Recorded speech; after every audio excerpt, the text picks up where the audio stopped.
এক গৃহবধূ পালিয়ে যাওয়ার ঘটনাকে কেন্দ্র করে রাজধানীর ভাটিয়া অভয়নগর এলাকায় এক পরিবারের উপর হামলা চালালো এলাকার কয়েকজন সমাজদ্রোহী। আক্রান্ত পরিবারের সদস্য সুমন মিয়া জানায়, এলাকার এক যুবতীর সাথে তার প্রণয়ের সম্পর্ক ছিল। পরবর্তী সময়ে ওই যুবতী তাকে বিয়ে করতে অসম্মত হয়। তারপর সুমন মিয়া অপর এক যুবতীকে বিয়ে করে নেয়। বর্তমানে তার এক শিশু সন্তান রয়েছে। অপরদিকে যুবতীরও অন্যত্র বিয়ে হয়ে যায়। এরই মধ্যে সম্প্রতি যুবতীর স্বামীর বাড়ি থেকে পালিয়ে যায়।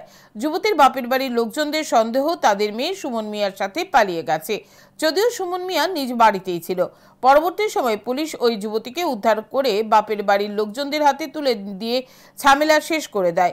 এই ঘটনাকে কেন্দ্র করে শুক্রবার রাতে সুমন মিয়ার বাড়িতে চড়াও হয় এলাকার কয়েকজন মিয়া সহ তার পরিবারের সকলকে মারধর করে।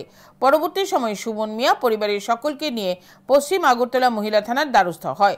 সুমন মিয়া সংবাদ মাধ্যমের মুখোমুখি হয়ে ন্যায় বিচারের দাবি জানান। তো হেন গেছি পরে এন থেকে মায়ের বাড়ির মানুষ হেন গেছে লাগা দিছে না গীতা গীতা আগে দিয়েছে বুঝাই দিয়েছিল। আমি বাইক গিয়েছিলাম ঘরের ভিতরে গোসল করে আমি ইফতার টেলে শুধু বসলাম, এমনি এসে আমার ফিটার তুলছে।